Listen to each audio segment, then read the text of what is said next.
Hello. हमारे कुछ viewers ने बार बार ये रिक्वेस्ट की है कि विटिलाइगो या फुलबेरी के बारे में वीडियो बनानी चाहिए, तो आज हम डिस्कस करेंगे फुलबेरी को, वो सारी इंफॉर्मेशन जो आपको विटिलाइगो या फुलबेरी के बारे में होनी चाहिए। सो नंबर 1 क्वेश्चन कि फुलबेरी या विटिलाइगो है क्या। विटिलाइगो एक ऑटो इम्यून डिजीज है, मतलब हमारी अपनी बॉडी का मुदाफियाती निजाम जिसका बुनियादी मकसद बैरूनी दुश्मनों से जैसे फ्लू वगैरह है उनसे बॉडी को बचाना है, वो किसी वजह से अपनी बॉडी या अपने स्किन के सेल्स को दुश्मन समझ के उनको अटैक करना शुरू कर देता है। और ये उन सेल्स को भी अटैक करता है जो मेलानिन या डार्क पिगमेंट प्रोड्यूस करते हैं हमारी स्किन में। इन सेल्स को मेलानोसाइट्स कहते हैं और इन्हें जब इम्यूनिटी या हमारा इम्यून सिस्टम या मुदाफियाती निजाम अटैक करता है तो वो मेलानिन या डार्क पिगमेंट बनाना छोड़ देते हैं, जिससे व्हाइट पैचेस अपीयर होते हैं हमारी स्किन पे, जो विटिलाइगो का साइन है, फुलबेरी के निशान होते हैं। नेक्स्ट क्वेश्चन है कि विटिलाइगो किन लोगों में हो सकता है और किन में नहीं हो सकता। तो ये किसी भी इंसान में हो सकता है, मर्द औरत, किसी भी नस्ल का हो, किसी भी उम्र का हो, लेकिन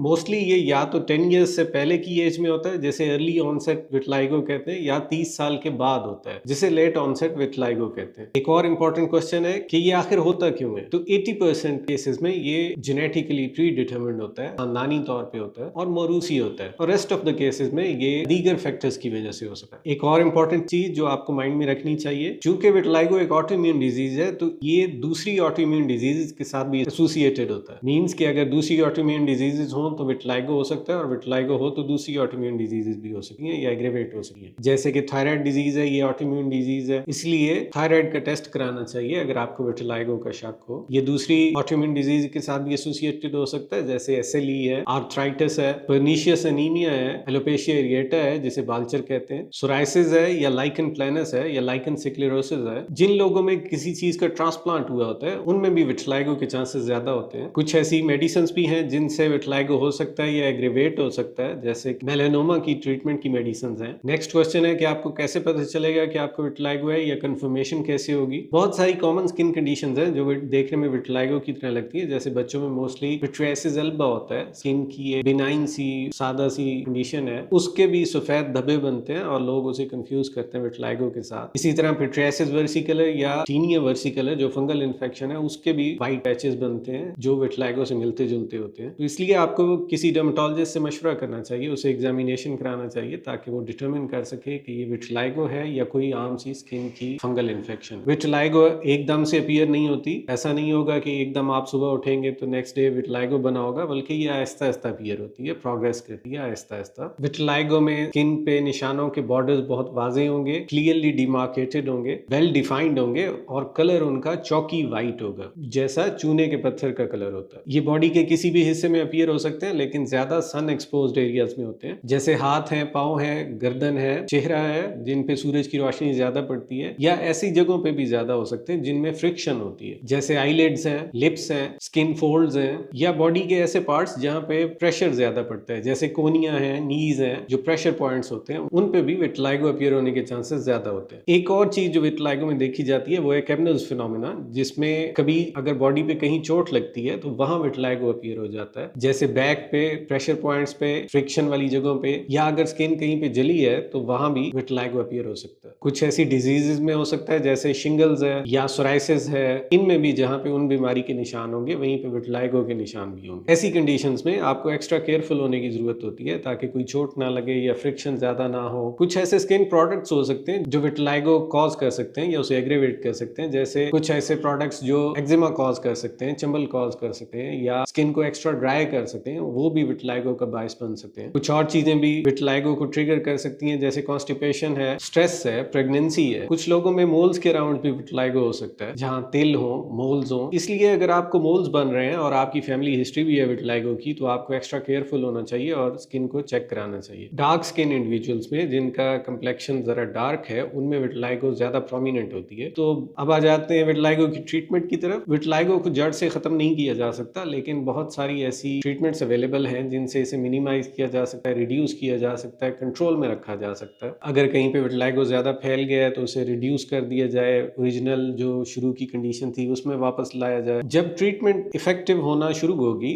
जब असर करना शुरू करेगी, तो ज्यादा उन जगहों पे इफेक्टिव होगी मेलानिन ऑलरेडी ज्यादा है, जैसे बालों के इर्द गिर्द की जगह, वहां ट्रीटमेंट पहले असर करेगी। जब विटिलाइगो एक्टिव होती है तो निशान के बॉर्डर्स पिंकिश या रेडिश हो सकते हैं और वहां पे ट्रीटमेंट ज्यादा जल्दी असर करेगी करेगी, ना कि वहां पे जहां स्टबर्न विटिलाइगो है, सालों से है। एक और क्वेश्चन के खुराक कैसी लेनी चाहिए विटिलाइगो में, जो विटिलाइगो में बेनिफिशियल हो सकती हो, हेल्पफुल हो सकती हो ट्रीटमेंट में। तो आपको ऐसी डाइट लेनी चाहिए जिसमें एंटीऑक्सीडेंट्स ज्यादा हो, कलरफुल वेजिटेबल्स हो, फ्रूट्स हो। हमारी एक वीडियो अवेलेबल है जिसके अंदर हमने कलरफुल वेजिटेबल्स और फ्रूट्स और बैलेंस डाइट के बारे में काफी हद तक डिस्कस किया है, आपको वो भी देखनी चाहिए। लेकिन एक बात माइंड में रखिए कि विटिलाइगो की ट्रीटमेंट ग़िज़ा से सिर्फ पॉसिबल नहीं है, आपको किसी डर्मेटोलॉजिस्ट से जरूर रुजू करना चाहिए और प्रॉपर ट्रीटमेंट लेनी चाहिए। अब आ जाते हैं कॉम्प्लिकेशंस की तरफ। विटिलाइगो की क्या कॉम्प्लिकेशंस हो सकती हैं? सबसे पहले साइको सोशल इफेक्ट्स। जिस इंसान को विटिलाइगो हो जाए वो काफी एम्बेरस्ड फील करता है सोसाइटी में, और वो काफी कॉन्शियस रहता है अपनी स्किन के बारे में। सेकंड कॉम्प्लिकेशन है दूसरी ऑटो इम्यून डिजीजेज का होना, तो इसलिए आपको केयरफुल रहना चाहिए कि दूसरी ऑटो इम्यून डिजीजेज जैसे आर्थराइटिस है, सोराइसिस है, एसएलई वगैरह है, थायराइड डिजीज है, ये ना हो जाए विटिलाइगो की वजह से। विटिलाइगो में चूंकि मेलानिन कम होता है, स्किन